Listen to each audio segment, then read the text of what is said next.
Welcome to this journey to the limits of the universe. I will be your virtual flight attendant.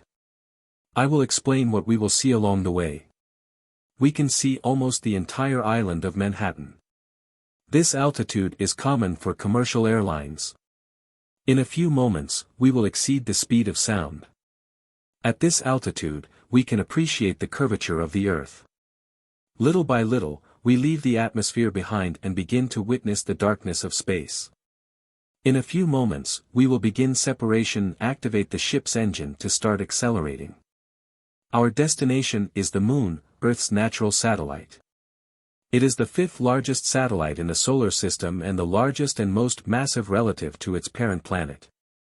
With a diameter of about 1/4 that of Earth, the Moon is a planetary mass object with a differentiated rocky body, making it a satellite planet under the geophysical definitions of the term and larger than all known dwarf planets of the solar system. The solar system is the gravitationally bound system of the Sun and the objects that orbit it. It formed 4.6 billion years ago from the gravitational collapse of a giant interstellar molecular cloud. The vast majority, 99.86% of the system's mass, is in the Sun, with most of the remaining mass contained in the planet Jupiter. The planetary system around the Sun contains 8 planets. The 4 inner planets, Mercury, Venus, Earth, and Mars, are terrestrial planets composed primarily of rock and metal.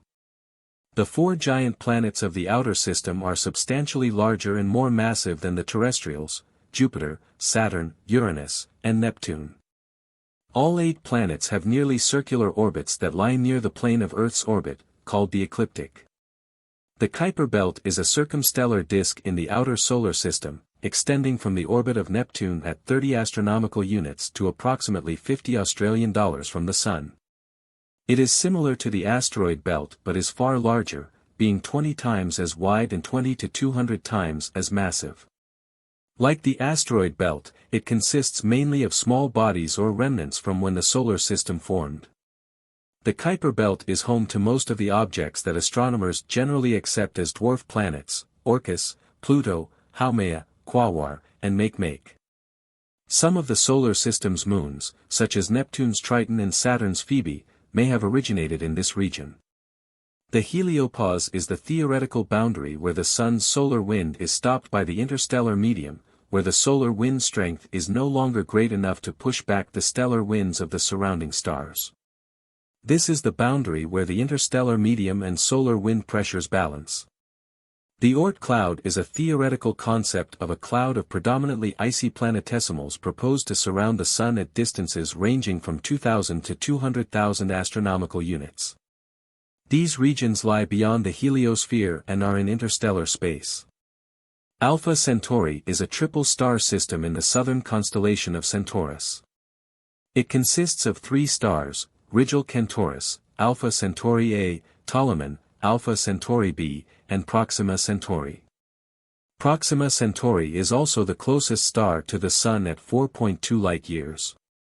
Alpha Centauri A and B are Sun-like stars, and together they form the binary star system Alpha Centauri AB.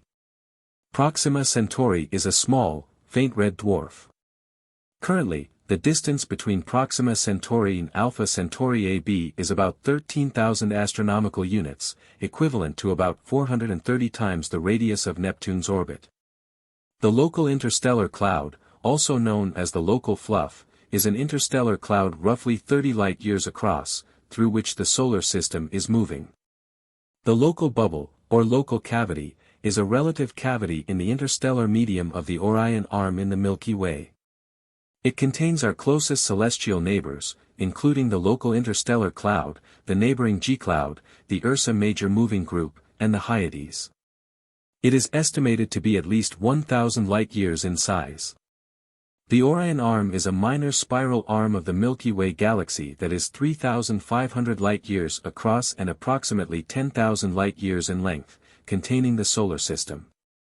Some of the brightest stars and most famous celestial objects of the constellation, such as Betelgeuse, Rigel, the 3 stars of Orion's belt, and the Orion Nebula, are within it. The Milky Way is a barred spiral galaxy with an estimated diameter of 90,000 light-years. It is estimated to contain 100 to 400 billion stars and at least that number of planets.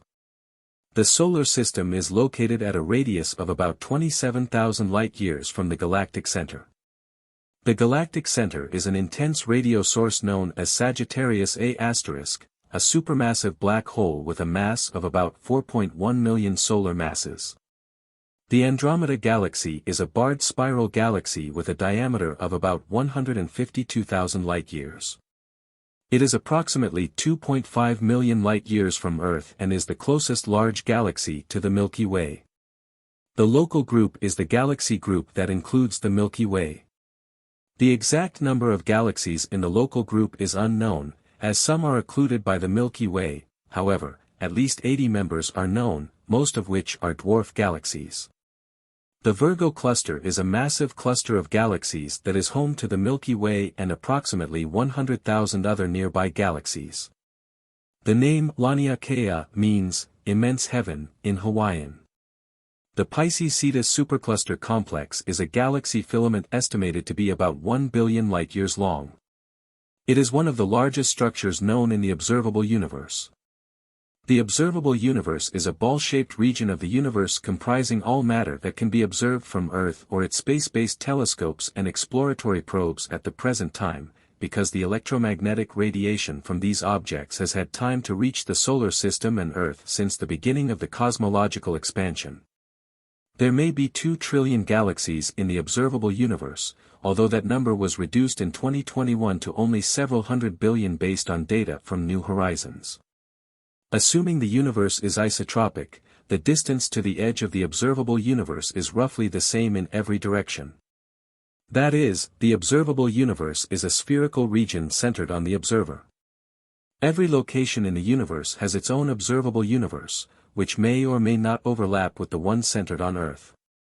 Beyond this limit is unknown. We don't know if there are more stars and galaxies out there, so our journey ends here. Thanks for staying until the end. Here, I show you other interesting videos.